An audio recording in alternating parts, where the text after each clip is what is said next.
Ya, seguimos entonces, ¿cierto? Acá tenemos, bueno, acá tenemos la información, el contenido que debe tener cada uno de los informes. Tenemos primero que el balance general.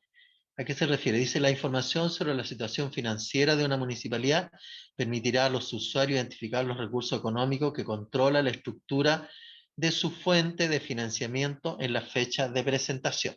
¿Ya? Los estados de resultados dice la información sobre el rendimiento, ¿no es cierto?, financiero del municipio. Documentará las evaluaciones de temas tales como si se han adquirido recursos de forma económica y los ha utilizado de forma eficiente, efectiva para lograr su objetivo de prestación de servicios. Y aquí, en este caso, volvemos a comentar, ¿no es cierto?, el resultado es la utilidad verde que nos puede generar durante el periodo de información o durante el periodo contable. Luego tenemos el estado de flujo de efectivo. Dice que la información sobre los flujos efectivos de una municipalidad contribuye a la evaluación del rendimiento financiero. La liquidez y solvencia de la misma indica la forma en que la entidad captó y utilizó el efectivo durante el periodo. ¿Ya?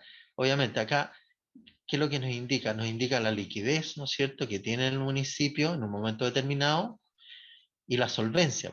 ¿Ya? De qué manera tenemos respaldo para cumplir con los egresos, especialmente de corto plazo. Luego tenemos el estado de situación presupuestaria, que es la información de la entidad sobre la situación presupuestaria en un, ¿no es cierto?, presupuestaria es un elemento importante en la rendición de cuentas. El análisis de los gastos permite comparar los recursos asignados con los efectivamente ejecutados. ¿Ya? Esa es la gran, ¿no es cierto?, la gran ayuda que nos entrega el presupuesto, que es el análisis de los gastos, permite comparar los recursos asignados. Cuando hablamos de recursos asignados, es el monto que es lo que presupuestamos originalmente, con lo efectivamente ejecutado. Cuando habla acá de recursos asignados, generalmente está orientado este concepto al sector público, porque el sector público, ¿no es cierto?, a cada servicio público le van entregando los recursos de acuerdo a cómo se planteó originalmente el presupuesto. En el caso de los municipios es un poco diferente. ¿Por qué? Porque tenemos por un lado, ¿no es cierto?, que somos generadores de ingresos. Nosotros mismos elaboramos el presupuesto y hacemos las estimaciones de cuáles serían los niveles de ingresos que pudiésemos percibir durante un ejercicio presupuestario. Y por otro lado también, ¿no es cierto?, estamos determinando de qué manera podemos ir aplicando esos recursos que vamos a recaudar, en qué periodo, ¿ah? Cómo los vamos a distribuir. ¿Ya? Acá lo importante dentro del estado de situación presupuestaria nos indica, ¿no es cierto?, cuál es el estado de situación deficitaria o el estado de situación, ¿no es cierto?, de superávit. El estado de cambio en el patrimonio neto. Dice que la información de la municipalidad sobre el cambio en el patrimonio neto permite mostrar las variaciones directas del patrimonio en el transcurso del periodo contable. ¿Ya? Son todo aquello, pero son variaciones patrimoniales directas, pero que por el principio de invariabilidad del patrimonio, establecido en la normativa contable general, ¿no es cierto?, se utilizan cuentas complementarias, por decirlo de alguna manera, respecto a las cuentas patrimoniales, como por ejemplo los resultados acumulados, ¿no es cierto?, los resultados del ejercicio y otros detrimentos o otras rebajas, ¿no es cierto?, que pudiesen afectar en forma directa el patrimonio. ¿Y esto para qué efecto? Es para los efectos de que no altere el resultado del ejercicio, ¿ya? Porque son operaciones, ¿no es cierto?, que no tienen que ver con el resultado, que muchas veces obedecen a, ¿no es cierto?, a corrección de errores, ajustes, ¿no es cierto?, que de hecho corresponden a otros ejercicios, no al ejercicio en el cual se están haciendo los ajustes. Esa es la gran diferencia, ¿no es cierto?, respecto de por qué se registran en forma separada y que afectan directamente al patrimonio. Es para no alterar, ¿no es cierto?, el ejercicio contable pertinente en la determinación del resultado de él. ¿Ya? Luego tenemos las notas explicativas que las habíamos explicado claramente delante. Dice, son parte integrante de los estados financieros y proporcionan información adicional que permite que los usuarios evalúen los objetivos, las políticas y los procesos que la entidad aplica para gestionar su patrimonio, ¿ya? Toda aquella, ¿no es cierto?, digamos, explicación que sirva para interpretación más detallada, ¿ya? Eh, tienen que incorporarse en esta explicación de los estados financieros, ¿ya? Y hay todo un formato, que quizá a lo mejor ya ustedes lo tienen, ya el año pasado tuvimos alguna parte de ello, tuvimos que hacer, elaborar, ¿no es cierto?, las notas explicativas y dar algunos detalles respecto de ciertos movimientos y ciertos movimientos de saldo, las variaciones de los saldos, ¿no es cierto?, por qué se aumentó, por qué disminuyó, etcétera, ¿ya?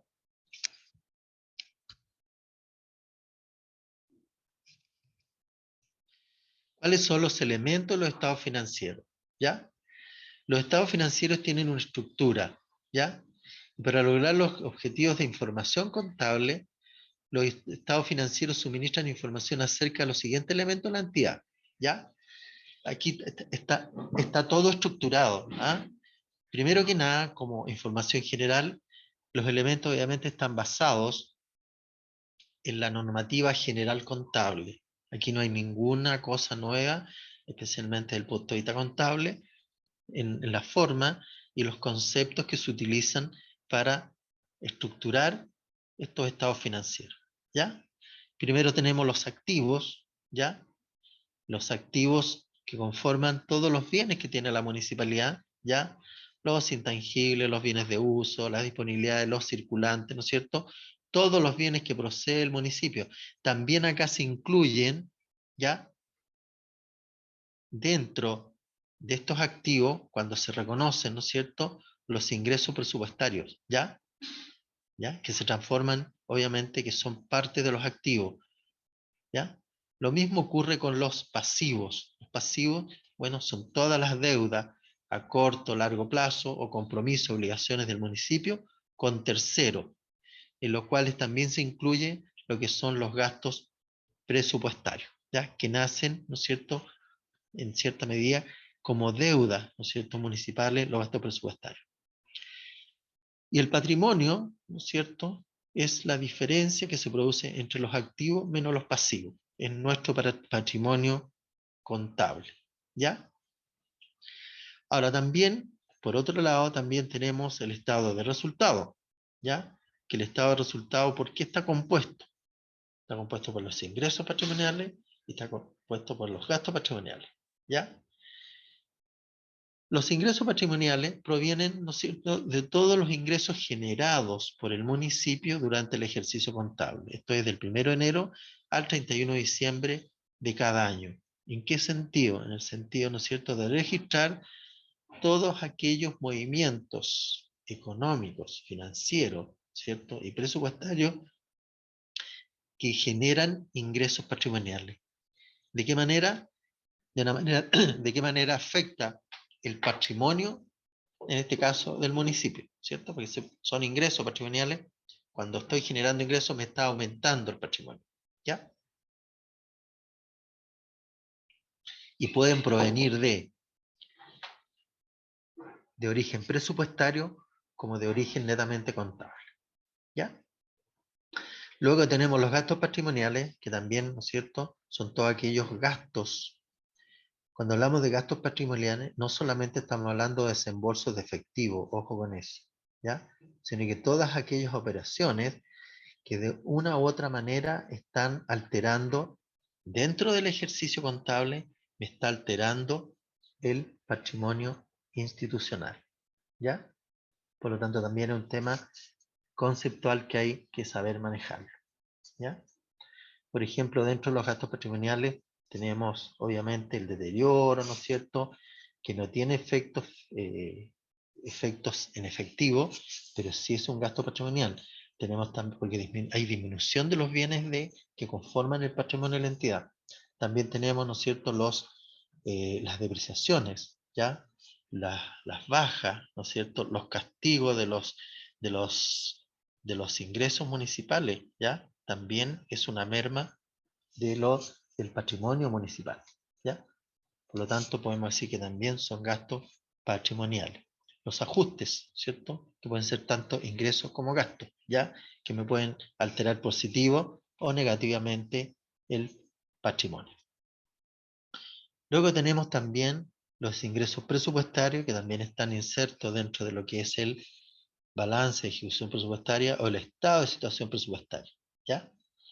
En los cuales, obviamente, los ingresos presupuestarios son todos aquellos que están generalmente, en la mayoría de los casos, están establecidos en el decreto de ley 3063, en que establece cuáles son los ingresos que puede percibir el municipio desde el punto de vista legal y que forman parte de los ingresos propios permanentes, ¿ya?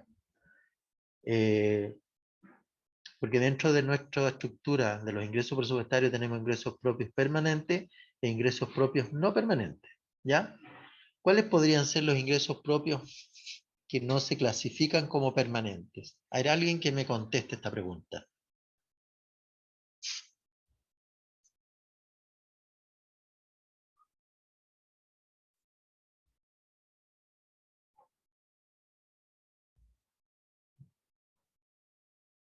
Tenemos ¿Qué 42 ingresos? alumnos de nuevo, profesor, en sala y... Sí, Ay, están 42 alumnos, que alguno levante su manito. ¿Ah? ahí está, María Natalia Olivares, abrió su micrófono. Ella le va a responder. ¿Ya? Ingresos que que no son permanentes, que surgen de repente, por ejemplo, el ingreso que podría ocurrir producto de un remate. ¿Ya? Perfecto. ¿Qué otro ingreso no permanente? ¿Qué no es permanente?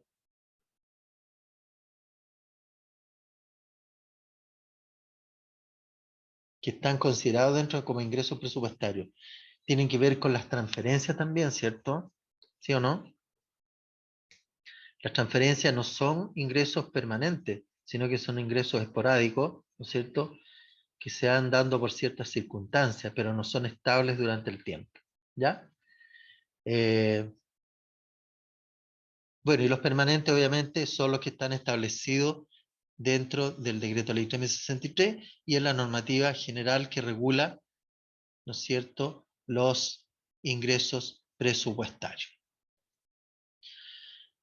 Dentro de los gastos presupuestarios también tenemos gastos permanentes, ¿cierto? ¿Ya? ¿Cuáles podríamos decir que son los gastos permanentes? Remuneraciones, Remuneraciones, consumos ¿cierto? básicos, Consumos básicos, ¿cierto? ¿Qué otro? transferencias a los servicios traspasados que se hacen todos los años. No sé si Perfecto. serán permanentes eso porque tampoco Es, son re- todos los meses. es relativo, ¿ah? Es relativo, ¿no? Podríamos decir que podrían no ser permanentes. ¿Por qué? Ujú. Porque hay servicios que no requieren financiamiento municipal, ¿ya? ¿Por qué? Porque con sus propios ingresos que generan o que reciben son suficientes para operar en forma adecuada, ¿ya? Por lo tanto, también es un tema que hay que considerar a la hora de definir, ¿no es cierto?, cuál es un gasto permanente. Pero sí los que están definidos en normativas legales permanentes, como por ejemplo el personal, ¿no es cierto?, los servicios comunitarios, que también son gastos permanentes municipales, como es la extracción de la basura, ¿no es cierto?, la mantención del alumbrado público, la mantención de las áreas verdes, son gastos que son de carácter permanentes, o podríamos decir que son costos fijos municipales. ¿Ya? ¿Algún comentario? ¿Aporte?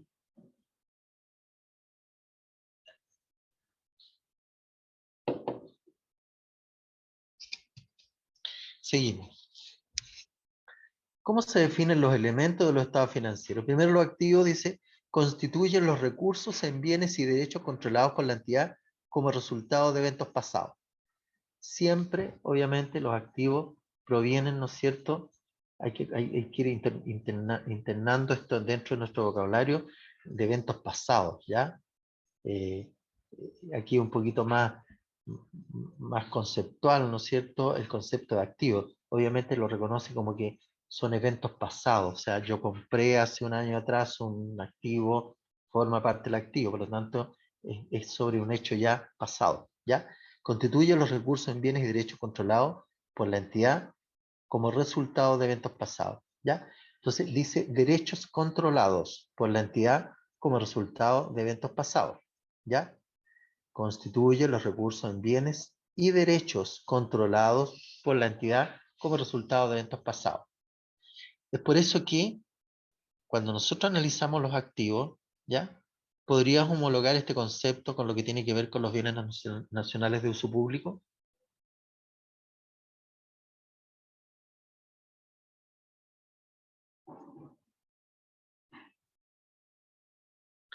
Es concordante, lo podemos mencionar como algo que está correlacionado con...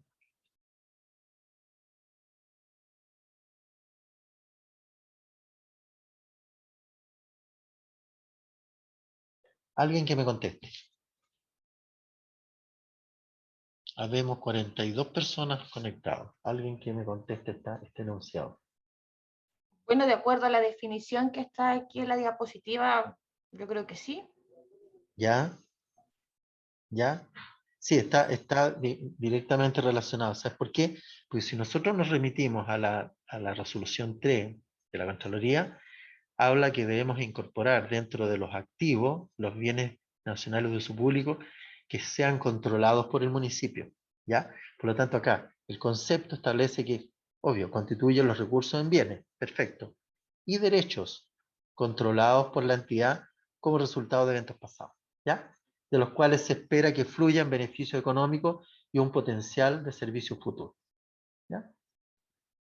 Es por eso que también cuando hablamos de potencial de servicio futuro, es por eso que cuando determinamos los deterioros de aquellos bienes, siempre pensamos también en qué niveles, ¿no es cierto?, potencial de servicio nos va a entregar a futuro ese bien.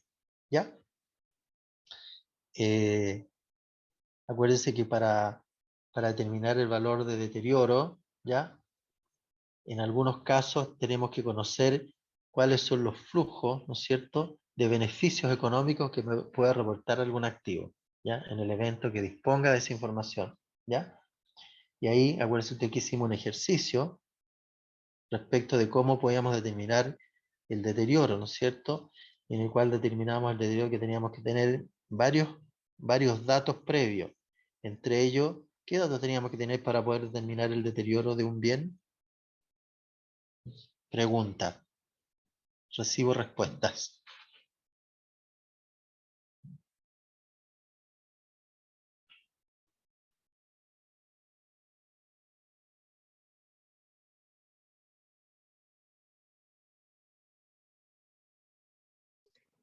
¿El interés o no? ¿No? Ya, sí, forma parte del cálculo, pero ¿qué antecedentes tenemos que tener para poder determinar el valor de deterioro de un bien? ¿Cómo determino yo el deterioro? ¿Qué considero? Hay datos básicos que debo considerar yo para los efectos de determinar el deterioro. La vida útil del bien. Ya, pero ¿cómo logro? Sí, perfecto, tengo la vida útil, ¿ya? Pero ¿cómo logro determinar el valor definitivo de cuánto es el deterioro del bien? ¿Con qué procedimiento? Aquí estoy hablando más bien desde el punto de vista hasta matemático, ¿ah? No me estoy metiendo en la parte contable. Tengo que ver, estoy preguntando algo de procedimiento más que de asiento Hay que contable. comparar el valor libro con puede ser el valor de mercado. Correcto, ¿cierto? Ojo, para que no se les olvide, ¿ya? Cuando yo te determino el deterioro, tengo que tener tres antecedentes. Primero, el valor libro. ¿Y cómo tengo el valor libro? ¿Cómo obtengo el valor libro de un bien? Valor de compra menos depreciación. Claro, menos la depreciación acumulada. ¿Ya? Claro, Eso hay que tenerlo claro, acumulada, ¿no? sí. Acumulada, ¿cierto? Ahí voy a tener Sí. valor libro, ¿ya? ¿Qué otro valor tengo que tener disponible para efectuar, poder determinar el deterioro?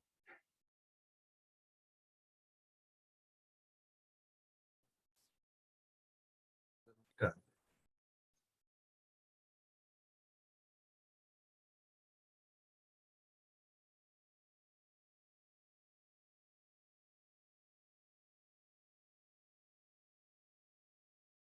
¿Qué valor tengo que tener considerado, ¿no es cierto?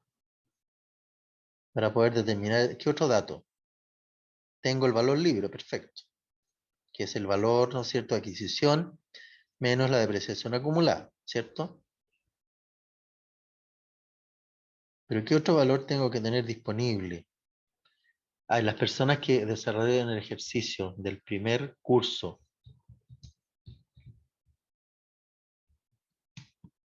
¿cómo hicieron el cálculo?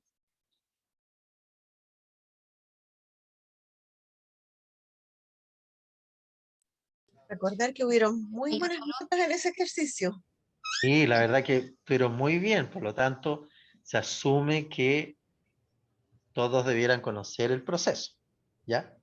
Hay que sacar el mayor valor entre el valor razonable y... ¿Ya? Ay, se me fue lo- Ya, o sea, ya tenemos otro dato más, tenemos que tener el valor razonable, ¿cierto? ¿Qué otro valor tenemos que tener disponible?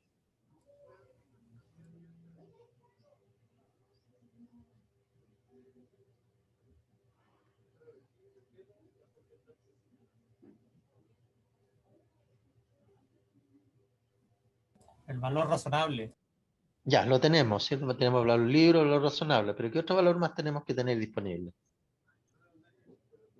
El valor de uso del bien. El valor de uso. ¿Y cómo determino el valor de uso?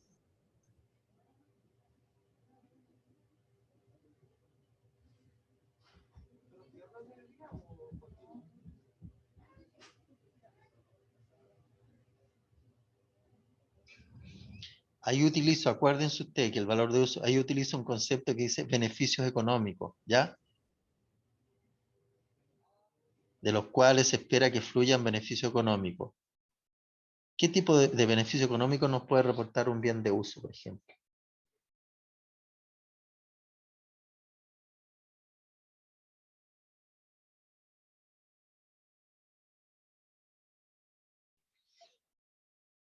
A ver, los alumnos que me desarrollaron el ejercicio sacaron todos 7, ¿ah? ¿Cómo lo Hay que desarrollaron? determinar el bien de uso, ¿no es cierto? Para eso Correcto. necesitamos los flujos. El valor de uso. Perfecto, necesitamos los flujos, ¿cierto? Y la tasa ¿Y de dónde provienen esos flujos? de los flujos de caja de los años proyectados restantes, Ya, perfecto. Ya, ¿qué más? hasta el término de la vida útil. Correcto, ya. Se Y hace luego, la actualización con la corrección. ya, ¿cómo se llama eso? ¿Qué estoy determinando en ese caso? Yo pregunto porque la verdad para que todos les vaya quedando claro, si no lo sabemos, lo vamos reafirmando, ¿ya? Porque, vuelvo a repetir, es un tema que algunos municipios ya están trabajando y otros que van a tener que trabajar de aquí al 31 de diciembre, que es una de las exigencias para ir incorporando los bienes en el inventario contable municipal de acuerdo al NIC, ¿no es cierto?, SP de la Contraloría. ¿Ya? Ya, ¿no es cierto? Determinamos el valor de uso. ¿Cómo lo determinamos? ¿No es cierto? Usted me dice que tiene que determinarse cuáles son los flujos que genera ese bien. Ya. De ahí, ¿qué más tenemos que Exacto. hacer? Y ajustarlo con bueno, sumarlo. Se suman los valores de uso, los que sean, por el ¿Ya? periodo, los periodos restantes, ¿Ya? previo ajuste de la tasa. ¿Ya? ¿Qué tasa? ¿Tasa de interés? Exacto. Ya. A ver, vamos a ir explicando porque, para que les quede claro al resto. ¿Ya? Bueno, en ese caso, se da, ¿no es cierto? Dice, de los cuales se espera que fluyan beneficios económicos. Se supone, ¿no es cierto?, que durante el tiempo de vida útil del bien me va a generar ciertos beneficios económicos, tantos de rentabilidad por un lado, como también, ¿no es cierto?, si yo quisiera vender ese bien, ¿ya? En cuánto me generaría, ¿no es cierto?, por la venta de ese bien, ¿ya? Ahora, esos valores yo lo tengo que retrotraer a valor presente.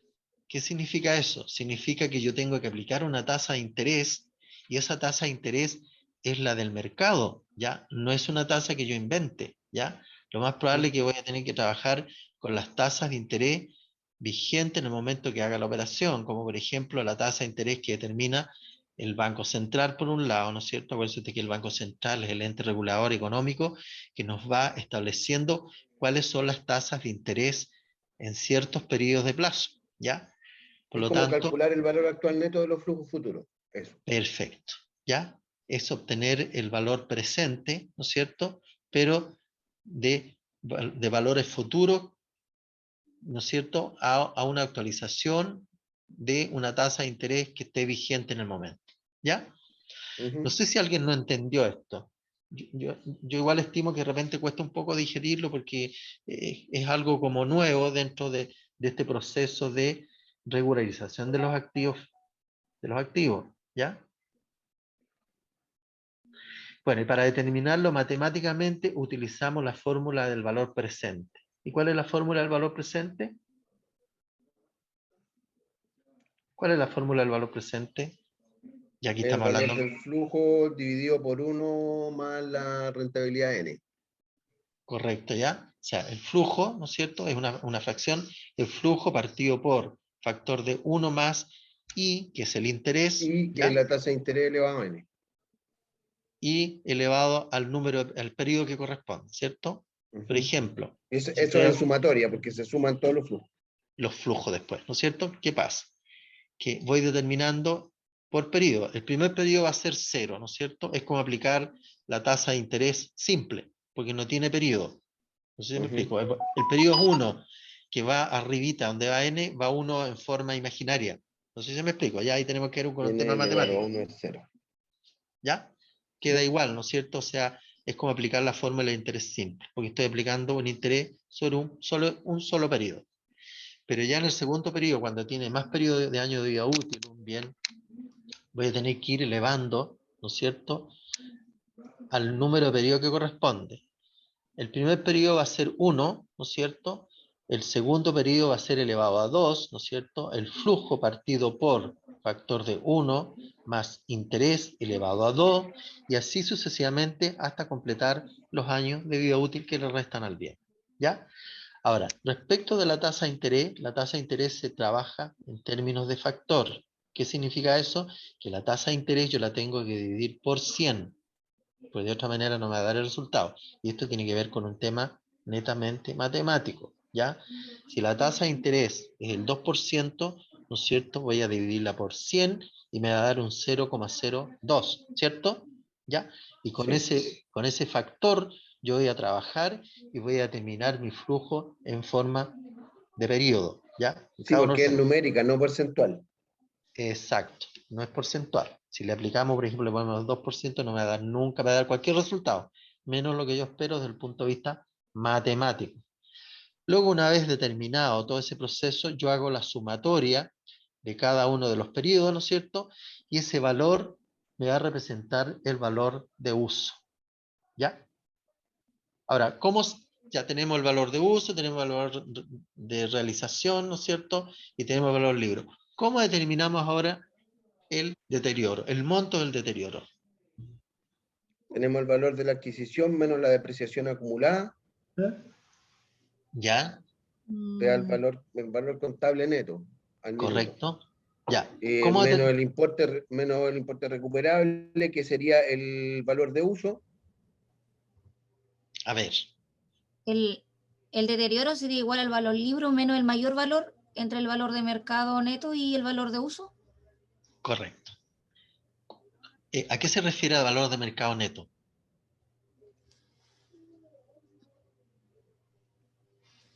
Que el valor de la adquisición menos la depreciación acumulada.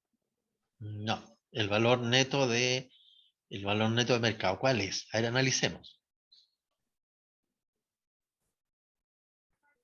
Porque estos son detalles igual que de repente quedan como dudas, ¿no es cierto? Pero lo ideal es que no queden las dudas. ¿Cuál es el valor neto de mercado El o el valor valor neto neto es el realizable? valor de mercado menos Ah, el costo de venta. El costo que significa, ¿no es cierto?, en el evento que yo lo tenga que vender, ¿cierto? Claro. Ese es el valor neto de mercado, que es lo mismo el valor realizable menos el costo de venta. ¿Y cuál podríamos considerar como costo de venta, por ejemplo? Acá no estamos hablando del costo de venta del bien, estamos hablando de otros costos. El costo que significa efectuar el proceso de venta del bien, ¿ya? Por ejemplo, los gastos de hipoteca, esas cosas. Exacto, todos los gastos asociados Levantarla. al proceso de venta que significa desprenderse de ese bien, ¿ya? Esos son los costos de la venta, ¿ya? De hecho, creo que en el ejercicio se les da por ahí una alternativa que era un porcentaje sobre cierto valor, ¿ya? Bueno, de esa manera, ¿no es cierto?, determinamos el deterioro, ¿ya? ¿Cómo lo determinamos al final? Que recién alguien lo explicó, repítalo nuevamente para que el resto lo escuche. ¿Cómo se determina en definitiva el valor de deterioro? El deterioro es igual al valor libro ¿Ya? menos el mayor valor que resulte entre el valor de mercado neto y el valor de uso. Perfecto. Es el mecanismo, es el procedimiento para poder determinar el deterioro, ¿cierto? Y para el ejercicio siguiente, yo tengo el valor, ¿no es cierto?, el valor del libro, tengo el valor de depreciación acumulada y tengo el deterioro. Para el próximo periodo, ¿no es cierto?, ¿cuál va a ser mi valor para poder determinar la depreciación de un bien?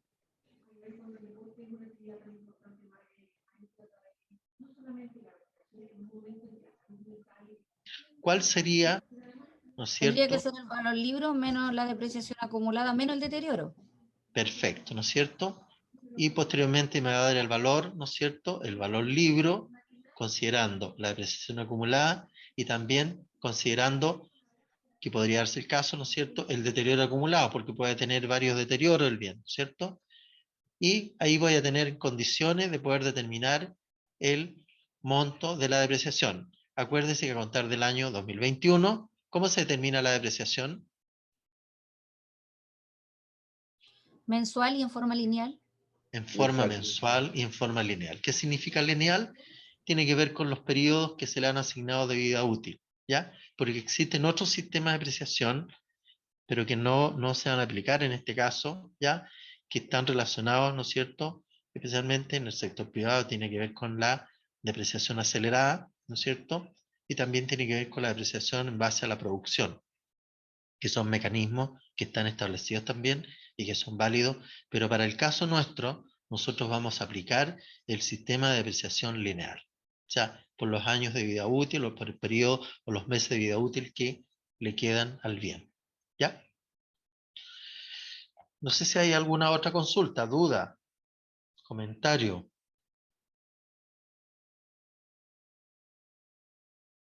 ¿Alguien no entendió este proceso? Lo volvemos a repetir si a alguien no le quedó claro.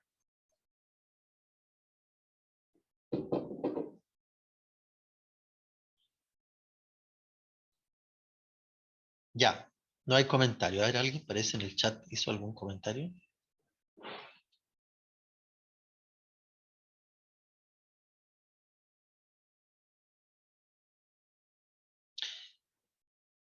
Catherine, ¿cuál era su consulta? Catherine Cañas.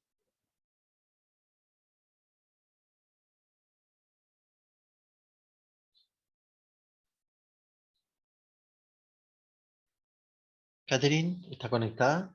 Si gusta, abre su micrófono y me puede plantear la pregunta.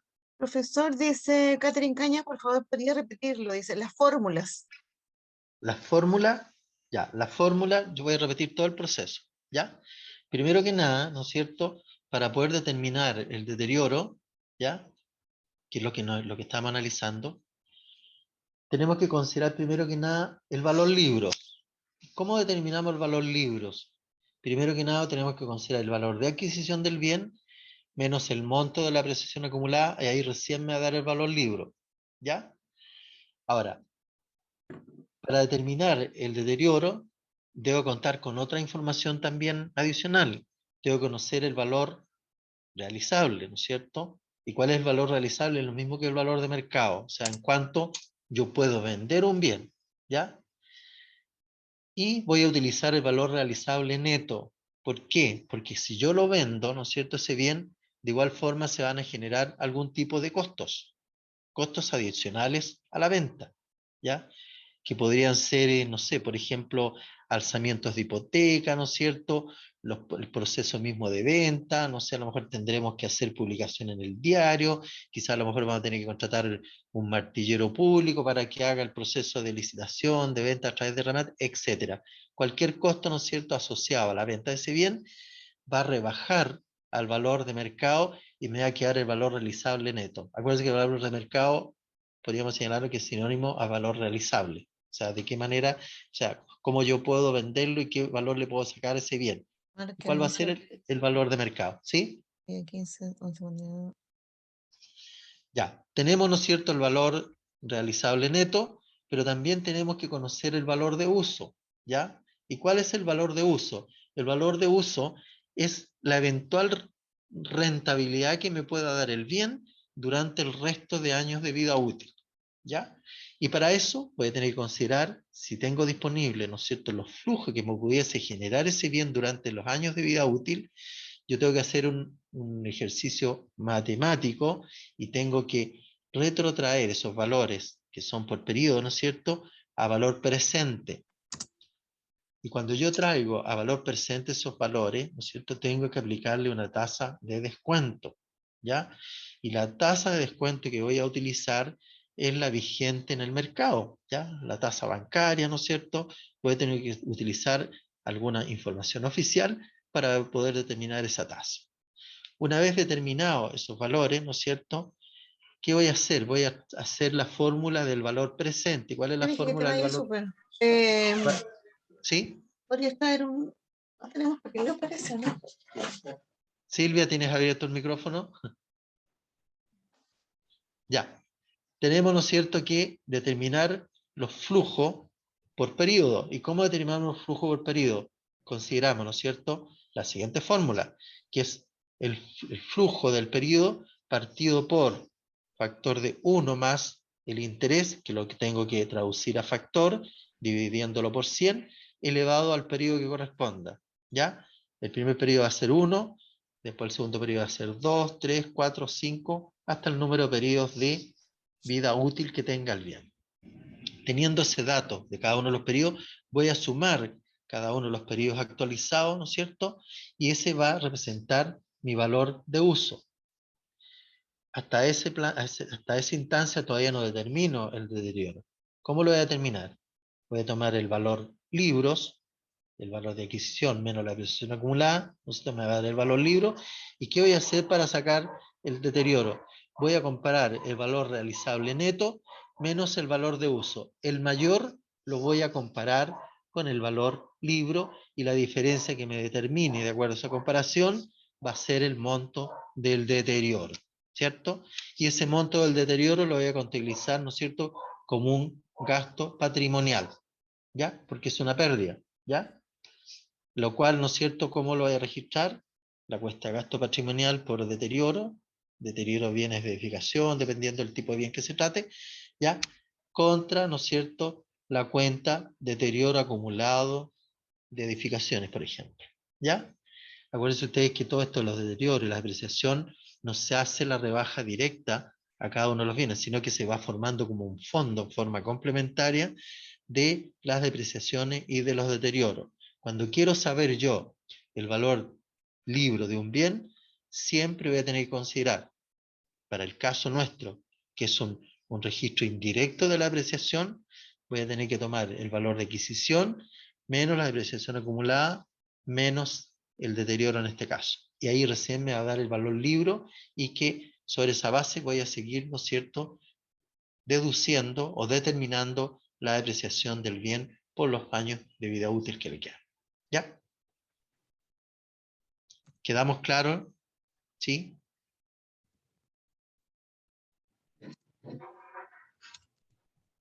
A ver, ¿qué me diga? Correcto, deterioro igual a valor libro, menos mayor valor entre valor mercado neto. Correcto.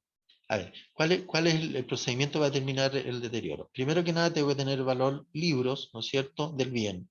¿Cómo determino el valor libro? Lo determino el valor de adquisición menos la depreciación acumulada. Posteriormente, ¿no es cierto?, tengo que comparar entre el valor razonable o el valor de mercado neto contra el valor de uso. Cualquiera de estos dos, el que sea mayor, yo lo voy a comparar con el valor libro, ¿ya? La diferencia que se genere ahí va a ser el deterioro que me ha generado ese bien, ¿ya? ¿Estamos? Perfecto. Estamos en los activos. Ahora pasamos a los pasivos. Constituyen las obligaciones actuales de la entidad que surgen de eventos pasados. Todo aquí, si ustedes se fijan, ¿ya? Todo está relacionado con eventos pasados. Aquí, el principio, ¿no es cierto?, de esta nueva normativa contable está hablando de eventos pasados, cuyo pago se espera que represente un flujo de salida de recursos que incorporen beneficios económicos o un potencial de servicio. Generalmente, claro, cuando nosotros tenemos pasivos, deuda, cuando las pagamos y cuando las contraemos, la idea es que nos presten algún servicio, nos genere algún valor agregado como bien, digamos, ¿ah? Especialmente lo que tiene que ver con los eventos pasados y que tienen que constituyan obligaciones, ¿ya? Siempre, obviamente, las obligaciones tienen que estar asociadas a un beneficio, digamos, un beneficio que deba generar ese pasivo, ¿ya? Luego tenemos el patrimonio, que refleja la diferencia entre los activos y pasivos que representan los derechos del Estado o de un segmento de este sobre los recursos públicos, ¿ya? Consulta respecto a lo explicado.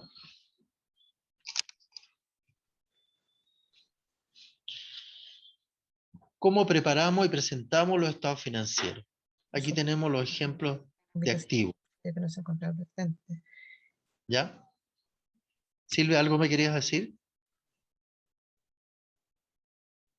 Ya. No, profesor, nada. Estoy revisando Ya. la lista. No me había dado Ya, cuenta que perfecto. tenía desactivado el micrófono. Perfecto. Ya. Ponemos aquí el ejemplo de activos. Primero tenemos el título, son los activos, ¿cierto? El grupo tenemos los bienes de uso o bienes de consumo y existencia. A ese nivel ya estamos a nivel de grupo. Luego a nivel de subgrupo tenemos los bienes de uso depreciable, ¿ya? Y tenemos dentro de los bienes de uso no depreciables, ¿ya? Dentro de bienes de uso depreciable tenemos todos los bienes muebles, ¿no es cierto? ¿Ya? Que por su uso, ¿no es cierto?, vamos a aplicarle el proceso de depreciación.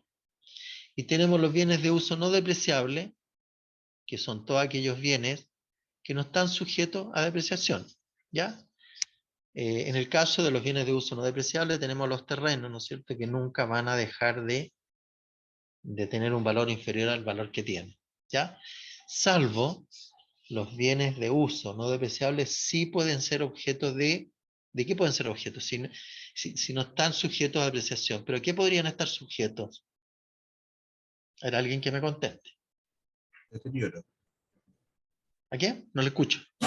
Deterioro. A deterioro, ¿cierto? ¿Ya? Un terreno puede sufrir en su valor un deterioro. Sí, pérdida de valor. ¿En qué condiciones? Podemos citar un ejemplo. A ver si tiene un ejemplo. Puede bajar su precio por la plusvalía porque se le instaló a lo mejor algún vertedero cercano. Ya, perfecto. Ya. Ahora, ¿cómo determino yo, ¿no es cierto?, el deterioro de estos bienes? ¿Cómo puedo llegar a que exista un deterioro? ¿Cuál es el procedimiento? ¿Cómo podría yo? ¿Por la tasación? Sí. Ya, perfecto. Ya, puede ser una tasación, ¿cierto? Pero para eso yo tengo que previamente, al menos, dice la normativa, una vez al año, ¿ya?, estimar, ¿no es cierto?, estimar si hay presunción de algún deterioro, ¿ya? Vamos a buscar la normativa para que nos quede clarito, para que no tengamos duda respecto de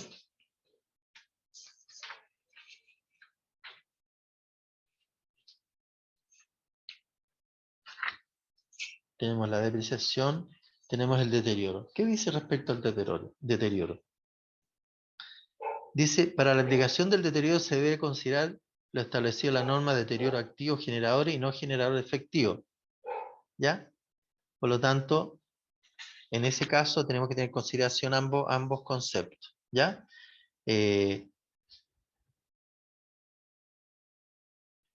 Por ejemplo, bienes de uso especiales e infraestructura. Son activos, ¿no es cierto?, que se materializan en obras de ingeniería civil y en inmuebles destinados al uso público, a la prestación de servicios públicos, adquiridos a título oneroso o gratuito, construidos por la municipalidad o un tercero que cumplan algunos de los siguientes requisitos. Bueno, estos bienes estarían sujetos, ¿no es cierto?, la infraestructura estarían sujetos a deterioro.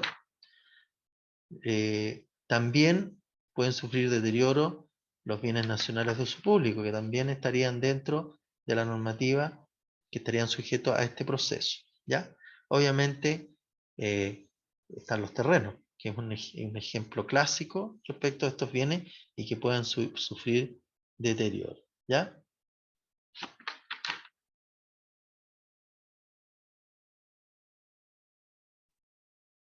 Tenemos, ¿no es cierto?, que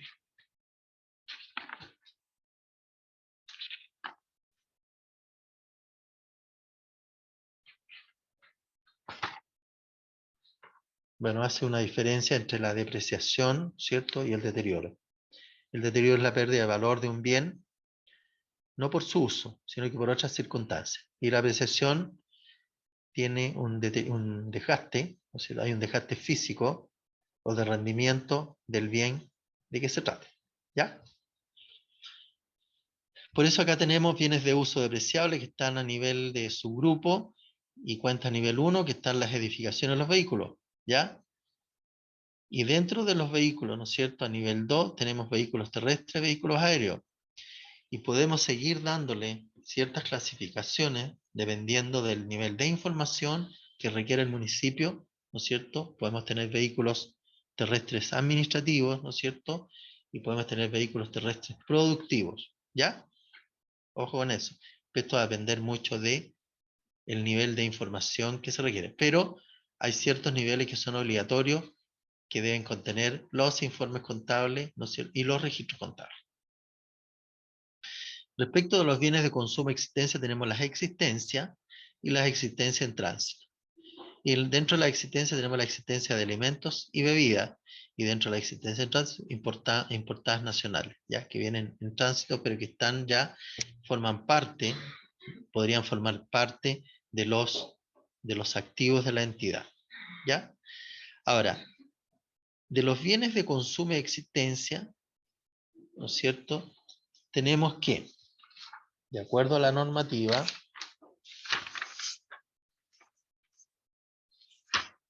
¿qué nos dice la normativa respecto a las existencias?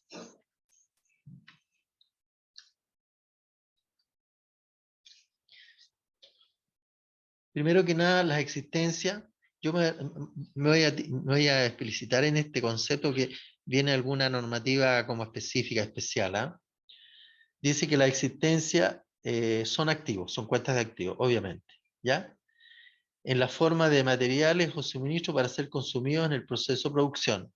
Y aquí ya viene un concepto que es diferente a lo que nosotros manejamos como municipio. ¿Ya? Aquí se está reconociendo dentro de la normativa que se refiere a materiales o suministros, dice, para ser consumidos en el proceso de producción. ¿Ya?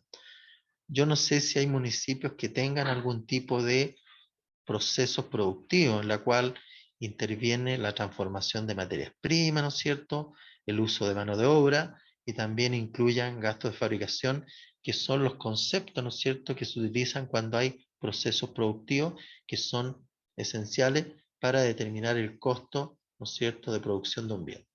Pareciera que no, ¿ya? También dice en la forma material de suministro para ser consumido o distribuido en las prestaciones de servicios. Quizá a lo mejor ahí el municipio sí estamos incluidos.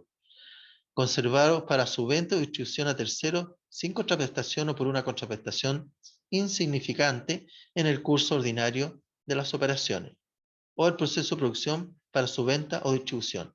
¿Ya? Pero aquí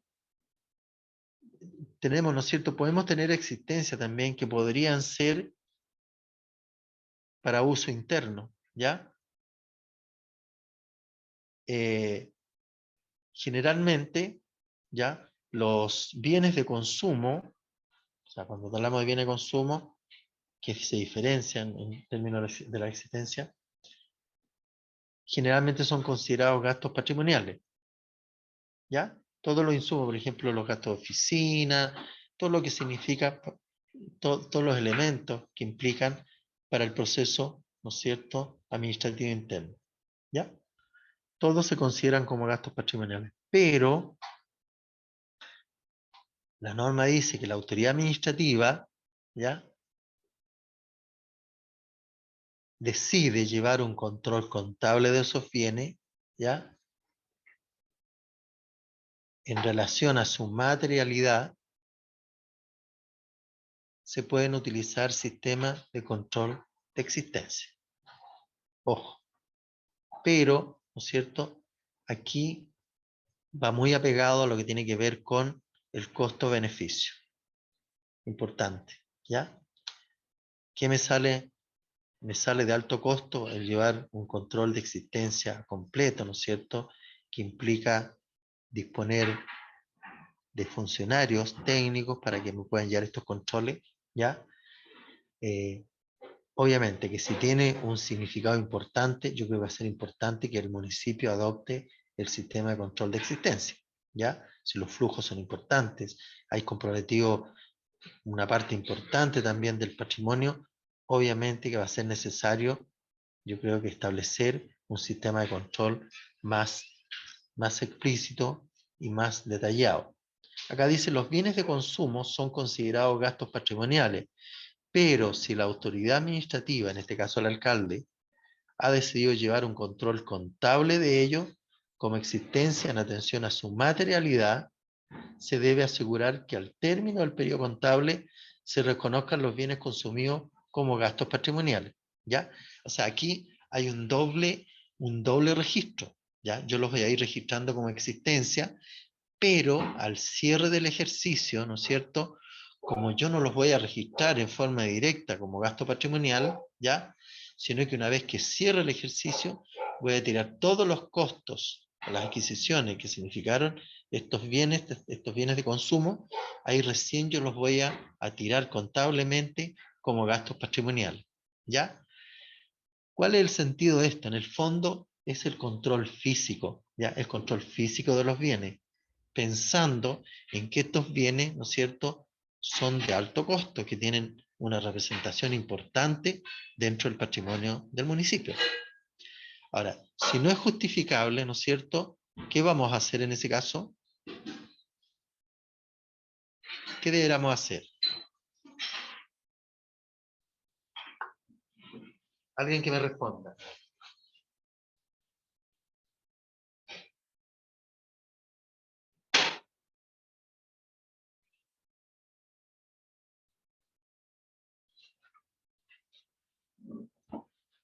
Bueno, en ese caso lo que tenemos que hacer, de acuerdo al instructivo, hay que tirarlos directamente a gastos patrimoniales.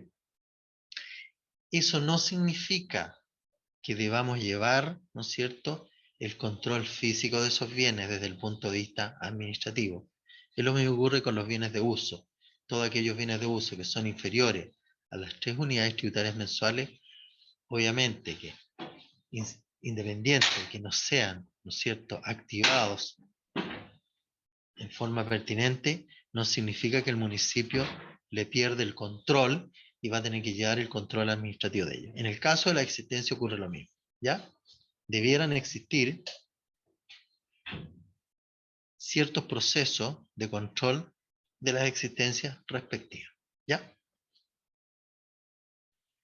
No sé si hay dudas respecto a esto. Este es un tema nuevo, ¿eh?, que lo implementa la NIC SP. No sé si hay algún aporte, algún comentario.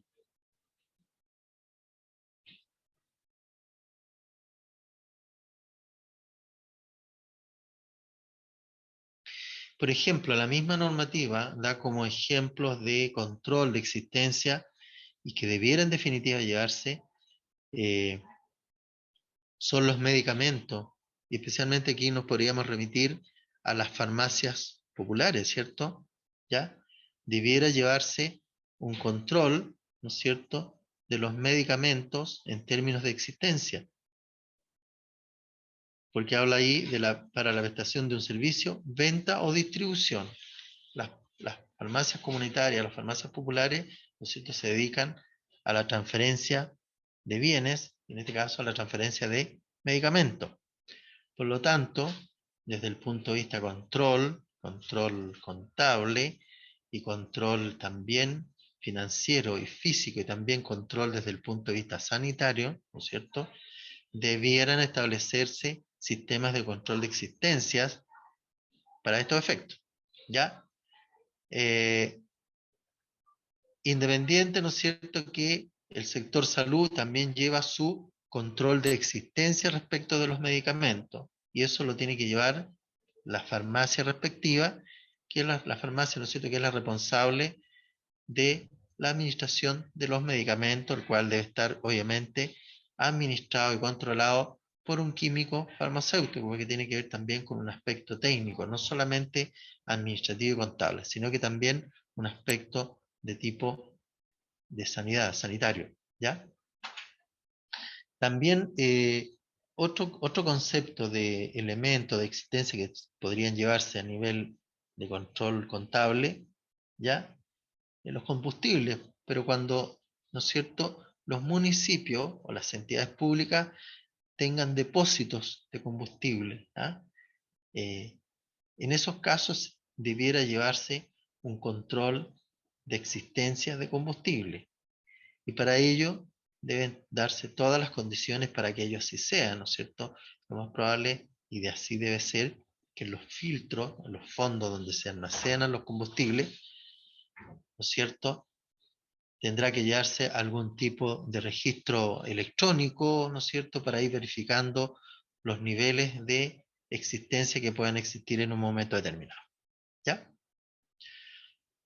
Ahora, Profesor.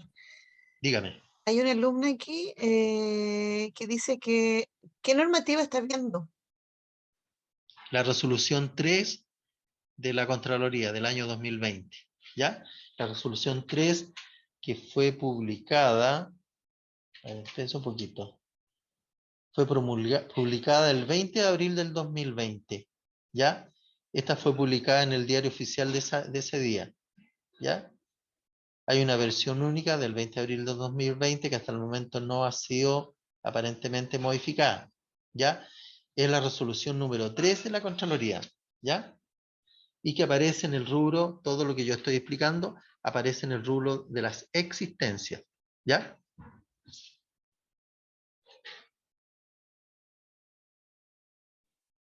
No sé si le queda claro, ¿sí? Mariana, ¿sí puede responder? Ah, sí, dice Sí, dice la gracias. respuesta. Ya, ahí está. Sí, está nada más ok, ¿ya? Pero eso lo pueden ver ahí en la resolución de la Contraloría, ¿ya? Bueno, eso es como algo novedoso que está dentro de la nueva normativa de las NIC SP, ¿ya? Y también aparece el proceso de valorización de los bienes que están sometidos, ¿no es cierto?, a un control de existencia más riguroso desde el punto de vista contable, ¿ya? Y el costo, dice, la existencia comprende todos los desembolsos derivados de su adquisición, conversión y otros costos en los que se haya incurrido para darle su condición y ubicación actual, ¿cierto? Tendrá que ver con los costos de transporte, en el caso de las mercaderías, en los costos de seguro, etc. Y cualquier costo asociado, esa es la gran diferencia que existe hoy en día, ¿no es cierto?, respecto a la evaluación o valorización de los bienes, que se adicionan, ¿no es cierto?, los costos que implica que el bien quede en condiciones de ser usado o de funcionamiento. ¿Ya?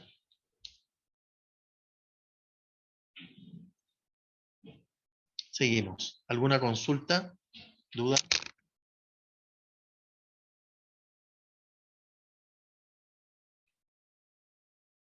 Seguimos.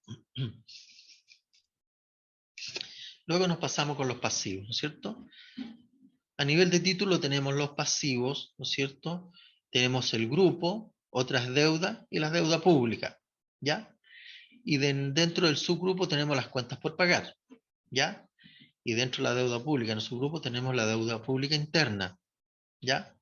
Dentro de las cuentas nivel 1, refiriéndonos a las deudas cuentas por pagar, tenemos los acreedores por transferencia reintegrables, ¿ya? Convenios por aporte no enterado al Fondo Común Municipal. Y en el nivel 2 tenemos, ¿no es cierto? Bueno, en el nivel 1 también tenemos la deuda pública, los empréstitos internos a corto plazo, ¿ya? Y luego en el nivel 2 tenemos los acreedores para transferencias corrientes a otras entidades públicas, y en el concepto de deuda pública tenemos los empréstitos de la Subsecretaría de Desarrollo Regional y Administrativo. Ahora, cuando hablamos tenemos claro respecto a las cuentas por pagar, también estamos claros respecto a la deuda pública interna, ¿ya? De acuerdo a las cuentas por pagar tenemos los acreedores por transferencia reintegrable, ¿ya? Y también, ¿no es cierto?, tenemos obviamente los acreedores por concepto de deudas, ¿no es cierto?, que se van generando durante el periodo contable. Ahora, también existe una deuda relativa a los convenios por aporte no enterado al Fondo Común Municipal. Yo no sé si hay municipios de los que están conectados acá, ¿no es cierto?, y tienen convenios vigentes por pagos, aporte al Fondo Común Municipal. Este convenio se suscribía en su oportunidad con, ¿no es cierto?, la Tesorería General de la República, obviamente supervisado también por la Subsecretaría de Desarrollo Regional y Administrativo. No sé si hay municipios que estén en esta condición, si tienen algún convenio que esté vigente por aporte no enterado al Fondo Común Municipal. Alguien que me conteste. Municipios que hayan estado o estén en esta condición.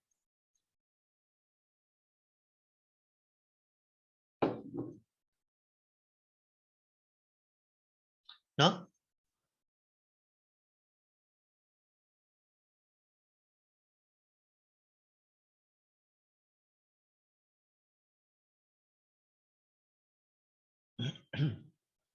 En el chat dicen no, no, profesor, no. Ya, perfecto. Ya quiere decir que todos están al día en el pago de los aportes al Fondo Común Municipal, no tienen deuda.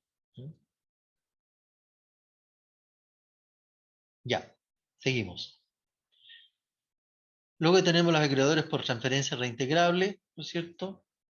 Que tiene que ver especialmente con, acuérdense ustedes, la administración de fondos. El hecho que nos lleguen recursos externos por administración de fondos, automáticamente se nos transforma en un pasivo y nos transformamos, ¿no es cierto?, en un acreedor respecto de las entidades públicas que nos hayan hecho llegar esos fondos para administrarlos, ¿ya? También tenemos por otro lado los empréstitos internos a corto plazo, ¿ya? Y aquí están dados, obviamente, acá sí que yo creo que hay municipalidades que están en esta situación, los empréstitos de la Subsecretaría de Desarrollo Regional y Administrativo. No sé si hay alguien que me lo pueda comentar. ¿Qué tipo de empréstitos están hoy día vigentes en algunos de los municipios que estamos conectados?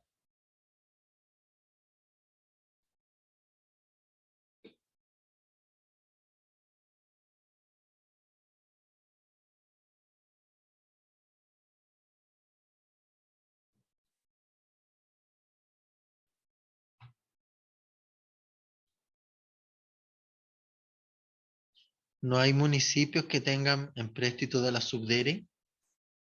Profesor, aquí en el chat dice Rodrigo Torres, ¿es aún legal hacer ese convenio? Es una pregunta.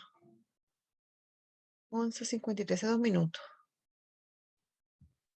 Sí, lo que pasa que, a ver, Rodrigo, obviamente que es legal. Si está establecido en la normativa, obviamente que es legal. Ahora, específicamente, ni en la ley de renta, ni en la ley orgánica constitucional de municipalidades, específicamente señala este tema, pero sí establece que los municipios pueden hacer convenios con otras entidades públicas, ¿no es cierto?, para el efecto de desarrollar ciertas actividades. Y acá en este caso, yo me voy a referir respecto a los préstamos que hace la Subsecretaría de Desarrollo Regional Administrativo. Y me gustaría comentarlo. No sé si hay municipios acá que tienen funcionarios que se están acogiendo al retiro voluntario. ¿Hay municipios? Sí, sí. Ya, Sí, ya. De los municipios que están conectados, tenemos claridad, ¿no es cierto?, que hay ciertos tipos de bonos que se les va a pagar a la gente cuando se retire. ¿Cuáles son estos bonos? en incentivo al retiro, ¿Ya? Perfecto. uno de El Pero ellos. cargo fiscal y el cargo de la municipalidad. correcto. ¿Ya? Perfecto. Y también hay un bono por ahí de antigüedad, si no me equivoco. ¿Sí? Son Sí. son como tres conceptos de bono, ¿cierto? Ah, Ya. hay un bono además que se pagaba para las personas que estaban en el régimen previsional anterior. Exacto. ¿Ya? Sí, correcto. Los que estaban en las antiguas cajas de previsión. ¿Ya? Ujú. Y especialmente los que estaban regidos por la caja de obreros municipales. ¿Ya? Ujú. No sé si a alguien le tocó ver ese tema. ¿Ah? Sí, que todavía no, a nosotros todavía no ¿Usted nos transfieren. todavía tienen funcionarios regidos por esa normativa? ¿Por la caja de obreros municipales? Teníamos uno que se fue este año, ¿Ya? pero todavía no le transfieren No le esa transfieren los parte. fondos. No. Acuérdense que, de acuerdo a la normativa de todas las leyes que se han dictado para el retiro voluntario de los funcionarios, ¿no es cierto? El funcionario se retira, deja de prestar servicio cuando se le haya pagado la totalidad de los bonos de retiro. Ojo, ¿eh? Claro. Porque ha pasado que hay funcionarios, ¿no es cierto?, que se han retirado en forma anticipada antes que les paguen todos los beneficios. La ley es súper clarita en ese sentido. O sea, el funcionario se retira y deja de prestar servicio cuando efectivamente se le hayan pagado todos los bonos y todo lo que corresponde de acuerdo a la ley del retiro. ¿Ya? Ojo ahí, para que no se cometan errores, porque la verdad que obviamente quien Profesor, pierde ahí, sí, cuando a una persona le llegaron sus saldos de bonos ya, perfecto, para retiro, se pagaron, se enteraron el aporte municipal, ya, pero la persona descubrió, entre comillas, no descubrió, sino que ya sabía, y el municipio se había hecho el loco, no nosotros, ya, otro municipio, pero la persona trabajaba ya, cerca. ya. Y no le habían pagado unas cotizaciones previsionales hace 20 años. Oh, pero, pero qué raro, no sé. ¿Cómo no se van a dar cuenta que no le pagaban cotizaciones previsionales? Y No, pero que quedaron pendientes un periodo más o menos de un año, hace 20 años atrás. ya, ya. Entonces, mientras eso no se salde, no hay desvinculación. A ver, lo que pasa es que una cosa es diferente de la otra, ¿ya? El hecho, ¿no es cierto?, de que, bueno, sería sería un método de presión. Lo que pasa es que de igual forma, bueno, no ha ocurrido, que también hay un plazo, un periodo en el cual la persona puede optar o no optar, ¿no es cierto? Puede rechazar también el retiro voluntario en forma voluntaria.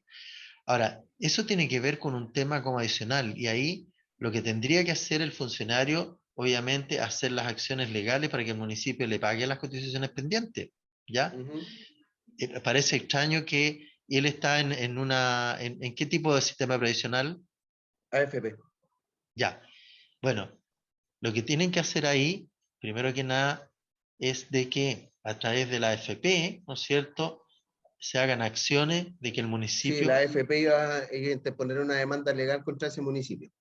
Correcto, ¿ya? Es una demanda de cobranza judicial en el fondo, ¿ya? Ujú. Y en ese caso lo hace contra el municipio para que el municipio obviamente entere aquellas cotizaciones previsionales que no fueron oportunamente enteradas. El tema es que mientras no Ahora, se paguen la totalidad, no hay decreto de cese funciones. es que ahí yo les sugiero que se hagan asesorar por el área jurídica, porque ahí ya traspasamos un tema que es netamente económico, un tema que es netamente numérico, un tema que es netamente contable, ¿ya? Y que es netamente de gestión de recursos. Lo que tiene que hacer ahí ya tiene que ver con un tema de carácter jurídico, y ahí tiene que hacerse asesorar jurídicamente antes de o después de. ¿Te fijas? ¿Ya? Porque de igual forma, cuando él se retire, de igual forma va a tener que obtener su pensión, ¿cierto? Y su pensión la va a obtener de acuerdo a todos los años de cotización previsional. Y si le aparecen vacíos, ¿no es cierto?, de cotización previsional, obviamente que ahí va a tener que hacer Claro. las acciones De hecho, legales. todavía no se puede pensionar. Ya, bueno, ese otro tema, que O sea, en el mientras la sentido que persona, tiene la edad y todo, pero ya, la AFP le indicó que mientras estuviera la demanda en curso no podían enterarle los fondos pendientes. claro, mientras la persona no se pueda pensionar, ¿no es cierto?, no se acoja a pensión, que uno de los requisitos también, que tiene que ver con el retiro voluntario, no se va a poder retirar físicamente. Yo le sugiero, primero que nada, ese caso tan particular, conversarlo con el área jurídica y también dar lectura literal, que no la tengo yo en este momento, respecto de la ley que establece sobre el retiro voluntario de los funcionarios municipales. ¿Es funcionario municipal? Porque también Sí, tenemos funcionarios de salud, tenemos funcionarios de es de educación. salud. ¿Es de salud? Ya. Bueno, algo leí yo respecto a eso, que tiene que ver, ¿no es cierto?, que la persona no se retira hasta que, mientras no le hayan pagado los bonos. Y respecto del resto, ¿no es cierto?, una de las condiciones es que la persona se acoja a retiro, obtenga su pensión, ¿ya? Por lo tanto, ahí tiene que ver con un tema más bien legal y jurídico, más que de valores, de monto, de contabilidad, de obtención de recursos. ¿Te fijas? Ya ahí entramos en otro plano, ¿ya? Y ahí tiene que hacerse asesorar por un abogado, ¿ya? O por el mismo departamento jurídico del municipio que se pronuncie respecto al tema, ¿ya? Departamento jurídico no tenía idea. Mientras él esté como funcionario, obviamente tendrá que pronunciarse, independiente que haya pasado el hecho, va a tener que pronunciarse cuál es el procedimiento y cuál es la forma de poder resolverle el problema, ¿ya? Y él estuvo siempre contratado como funcionario. Así es. Ya, y eso lo tiene que por acreditarlo. 40 años. Eso tiene que acreditarlo con las resoluciones respectivas, en el caso de salud, con los encasillamientos que en cada oportunidad surgieron, ¿cierto? Porque acuérdense ustedes que al principio, voy a retrotraerme al año, ¿no es cierto?, al año 80 y tanto, 87, no hay que olvidar que el servicio, me voy a remitir al servicio de salud. El servicio de salud, ¿no es cierto?, municipal, cuando fue traspasado, ¿no es cierto?, en esa oportunidad, ¿no es cierto?, todos los funcionarios que se traspasaron al sector salud, ¿en qué condiciones se hicieron? ¿Alguien que tenga más experiencia lo puede comentar? ¿En qué condiciones se traspasaron, ¿no es cierto?, los funcionarios desde el servicio público al sector municipal en el área de salud? Profesor, aquí en el chat hay un comentario, pero no sé si Ver. además de lo que usted está mencionando en este minuto. Dice Karina Álvarez, Me dije, acá pasó ese pasó caso eso. y se pagó la Se pagó. cotización. Ujú. Alcalde Antes no no tenía tenía. responsabilidad por ser Por periodos ser anteriores. periodos anteriores, correcto. Bueno, ahí hay una respuesta respecto ya de la parte más operativa, ¿ya? Por lo tanto, no hay responsabilidad, no haría responsabilidad ni administrativa ni tampoco civil, primero que nada respecto al alcalde, porque la misma ley ha reconocido, la ley orgánica, las últimas modificaciones, que todos aquellos hechos que no correspondan a los periodos del alcalde respectivo no puede asumirlos como tal. Por otro lado, también existe lo que es la prescripción de la responsabilidad administrativa, que para el caso del estatuto administrativo, para el caso, en este caso, que también es aplicable para el sector salud, porque acuérdense ustedes que el estatuto de atención de salud primaria municipal, en aquello no regulado en esa norma, se regula por lo establecido en el Estatuto Administrativo de los Funcionarios Municipales. Y el Estatuto Administrativo de los Funcionarios Municipales establece respecto a la prescripción de ciertos actos que signifiquen algún detrimento, algún deterioro, ¿no es cierto? Prescribe en el plazo de 2 años, ¿ya? Transcurrido estos son periodos que ya son de muchos años anteriores, por lo tanto, ¿no es cierto? Ya están prescritas las responsabilidades del hecho de no haber enterado oportunamente, ¿no es cierto?, las cotizaciones previsionales. Y acá lo más que cabe es regularizar la situación. Pero, previo a eso, a fin de que la autoridad y las jefaturas respectivas actúen de acuerdo a la normativa, ¿no es cierto?, hacerse asesorar obviamente por el área jurídica para darle respaldo legal a las acciones de regularización que posteriormente se hagan. ¿Ya? Ahora había alguien más que había hecho una pregunta.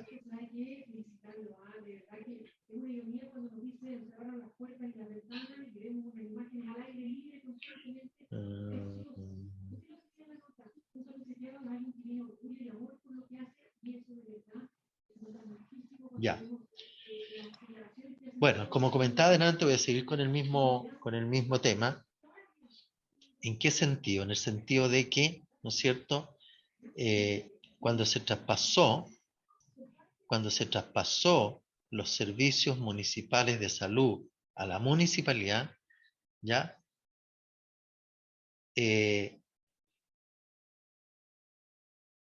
Si que las deudas por los aportes que deben efectuar los municipales al fondo municipal con su respectivo ajuste de intereses serán descontadas por el servicio de tesorería de los montos que aquí ya le corresponde a percibir por la recaudación del impuesto de por eso, perfecto, en lo señalado al fondo en un plazo máximo de 6 meses y en el número de cuotas que dicho servicio determine. Por eso pregunta por la norma que regula el convenio, ya que se lee que es impositivo, no voluntario. Exacto. ¿Por qué? Porque de igual forma hay que reintegrar esos fondos al fondo como municipal. Ya. Volviendo al tema que estaba comentando respecto al traspaso de salud, ¿no es cierto? Todos los funcionarios en momento de traspaso que venían del servicio antiguo, ¿no es cierto?, se regularon en su momento por el Código del Trabajo. Se regulaban íntegramente por el Código del Trabajo, había toda una normativa en la cual la reglamentación, ¿cierto?, estaba en ese tenor. Por lo tanto, todas las personas que durante ese periodo, ¿no es cierto?, ingresaban al Servicio Municipal de Salud, lo hacían a través del Código del Trabajo. ¿Y mediante qué? Mediante la suscripción de un contrato de trabajo. ¿Ya? Ellos sin perjuicio, ¿no es cierto?, de que se le hicieran obviamente las cotizaciones previsionales y todo el proceso que implica el pago de las remuneraciones, ¿ya? Pero en el año 96, si no me equivoco, ¿ya? En el año 95 se modificó, ¿no es cierto?, se estableció el Estatuto de Atención Primaria de Salud Municipal. ¿Y qué pasó en ese caso? En ese caso pasó que todos los funcionarios que estaban al momento de la publicación de esa ley, que eran funcionarios del área de salud municipal, regido por el Código del Trabajo, ¿no es cierto?, se traspasan automáticamente a un sistema estatutario que era el Sistema de Estatuto de Atención Primaria de Salud. ¿Ya? Y en esa oportunidad, ¿no es cierto?, cuando se crea este nuevo estatuto, se establece una carrera funcionaria. ¿Ya? Ojo en eso, se establece una carrera funcionaria en la cual, ¿no es cierto?, se establecieron 3 conceptos que constituían la carrera funcionaria, que era la capacitación, la antigüedad y el mérito. Habían 3 conceptos que constituían la carrera funcionaria del personal de salud municipal. Por lo tanto, en esa época, 95-96, se traspasa desde un sistema Código del Trabajo a un sistema estatutario a contar de esa fecha. ¿Ya? Por lo tanto, ¿no es cierto?, en esa oportunidad, cada municipio debió haber efectuado en su oportunidad la carrera funcionaria de su personal de salud. ¿Ya? Y eso debe estar vigente, eso debe estar y deben tenerlo cada municipio, la carrera funcionaria de cada, ¿no es cierto?, del sector salud municipal, ¿ya? En la cual se establecieron ciertos valores, ¿no es cierto?, de esa carrera, y en la cual establecieron montos y se hicieron los encasillamientos, oportunidad, respecto de remuneraciones que no podían ser inferior a la remuneración que estaban percibiendo en el momento de efectuar el encasillamiento. Desde ahí parte este sistema de remuneración del sector de salud municipal establecido en este estatuto, ¿ya? En la cual, ¿no es cierto?, quedaron insertos todo el personal de salud municipal, ¿ya? En la cual, ¿no es cierto?, como decían antes, se creó toda una estructura remuneracional en la cual se establecieron montos en aquella época y que debió ser sancionado toda esa carrera funcionaria por el Consejo Municipal, ¿ya? Por lo tanto, ahí hay un tema relevante respecto de el pago, ¿no es cierto?, de remuneraciones del área de salud municipal, ¿ya? Hay Bajo un esa normativa, detalle, ¿sí? ¿Sí? hay un detalle que es bueno recordar, que ¿Sí? cuando se generó el Estatuto de Atención Primaria era aplicable solo a las personas que trabajaban en centros de atención de salud Correcto. primaria, Sí, no de la correcto. administración de la atención Exacto. primaria, que eso después Justamente, se regularizó en el 2008 y que por ahí. todavía tiene problemas en relación a los directores de salud primaria Correcto, ¿sí?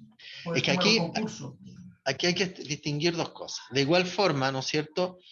Está bien lo que dice usted respecto a la distinción entre los funcionarios que desarrollan labores administrativas y respecto a los funcionarios que desarrollan labores de atención directa con los pacientes, que tienen que ver con los centros de salud familiar. En esa época eran los consultorios, ¿no es cierto? Consultorios generales, consultorios urbanos, etc. Pero bueno, en esa oportunidad, ¿no es cierto?, quedaban afuera, cuando se incorporó este nuevo sistema de estatuto, quedaron fuera todas aquellas personas que tenían una labor más bien administrativa o complementaria del área de salud municipal, ¿ya? Entonces, ¿qué es lo que pasa? Que toda esa gente seguía regida por el Código del Trabajo, en la cual no había una reglamentación que regulara las rentas, por ejemplo, ¿ya? Y de repente se dieron casos en directores del área de salud, de los servicios de salud municipal que tenían una función netamente administrativa, que ganaban más casi parecido a los alcaldes, ¿ya? Entonces, dada esa circunstancia, se estableció la normativa, se modificó el Estatuto de Atención Primaria de Salud Municipal e incorporó todo el personal, ¿no es cierto?, regido por esta normativa, tanto administrativo como la gente que trabaja directamente con la atención de los pacientes, ¿ya? Y ahí en cierta forma, ¿no es cierto?, se pudo regularizar o regular un poco el pago de estas remuneraciones, porque estaban totalmente desproporcionadas, ¿ya? Cuando se estableció este nuevo sistema remuneratorio, no sé si les ocurrió a los municipios, ¿no es cierto? Cuando se encasilló la gente, se tuvo que encasillar en ciertos niveles de la escala, ¿no es cierto?, de la carrera funcionaria. Algunas personas, cuando se fueron encasilladas, quedaron, ¿no es cierto?, quedaron rentas que eran superiores a lo que establecía la carrera. Y en ese caso, ¿no es cierto?, se crearon las famosas planillas suplementarias. No sé si a ustedes les tocó trabajar con ello, con las famosas planillas suplementarias. ¿Y cuál era el sentido de la planilla suplementaria? La planilla suplementaria en el fondo era, cuando se encasilla, ¿no es cierto?, mantener el nivel de remuneraciones que traían bajo el sistema del Código del Trabajo. Ahora, esas diferencias que fue la planilla, ¿no es cierto?, suplementaria, se fue disolviendo o absorbiendo, ¿no es cierto?, con los cambios de niveles o con los cambios o con la experiencia, ¿no es cierto?, que fue adquiriendo el funcionario de manera de absorber completamente esa planilla suplementaria y homologarlos, obviamente, de acuerdo con la carrera funcionaria. Y yo sé que hay muchos municipios que todavía están en esa situación, por cuanto todavía hay funcionarios que todavía conservan estas famosas planillas suplementarias que con el tiempo tienen que irse extinguiendo. ¿Ya? No sé si a algún municipio le ocurrió tal situación en aquella oportunidad. ¿No? Ya. Bueno, volviendo al tema de los empréstitos, la subsecretaría tiene que ver, ¿no es cierto?, con que los municipios, cuando hacen el proceso de retiro voluntario de sus trabajadores, ¿no es cierto?, hay municipios que no están en condiciones financieras de poder pagar la parte que le corresponde al municipio. Y en esos casos, la misma ley estableció que se pudiera gestionar a través de la Subsecretaría de Desarrollo Regional Administrativo, ¿no es cierto?, anticipos al fondo común municipal, ¿ya? Por lo tanto, en casi todos los municipios, obviamente, han sido aprobados, en aquellos casos que lo han solicitado, porque hay que solicitarlo, ¿no es cierto? En aquellos casos que se haya solicitado, la Subdere ha autorizado estos aportes para el pago de la parte que le corresponde al municipio, ¿no es cierto?, estableciendo que a través de certificaciones y a través de informes, que el municipio no está en condiciones de poder pagar estos montos adicionales que estableció la ley del retiro voluntario, ¿cierto? Por lo tanto, acá hay un financiamiento que es fiscal y también hay un financiamiento municipal. El fiscal no tenemos problema porque eso lo aporta directamente el fisco, pero por otro lado tenemos el aporte municipal que tiene que ver con que esos pagos van a ser con cargo directo al presupuesto municipal. Pero hay muchos municipios, por la magnitud o por la cantidad de funcionarios que se retiran, la verdad que se les produce un desajuste en la caja municipal. Por tanto, ¿no es cierto?, la misma ley, en algún artículo específico, estableció que se pueden, ¿no es cierto?, los municipios pueden solicitar un anticipo del Fondo Común Municipal, señalando, ¿no es cierto?, en qué forma van a devolver esos fondos, ¿ya? Y esto es producto de un convenio. Hay que firmar un convenio en la cual se establece la forma como el ministerio va a entregar estos fondos, cómo los va a invertir el municipio y por otro lado, ¿no es cierto?, de qué manera el municipio los va a devolver, ¿ya? Y estas devoluciones se van haciendo de acuerdo a las liquidaciones del Fondo Común Municipal durante el tiempo que dure la suscripción y las cuotas pactadas para devolver esos fondos, ¿ya? Ahí tenemos un ejemplo clarito respecto de la deuda pública que se asocia a la deuda municipal. Silvia, no sé si estamos... Silvia, Sí, profesor, estamos listos ¿estamos? para irnos al break hasta las 13, El 2 break más minutos. largo. Sí, 13, 2 minutos Correcto. regresamos. Ya, perfecto. Muy bien. Listo, gracias. ¿No?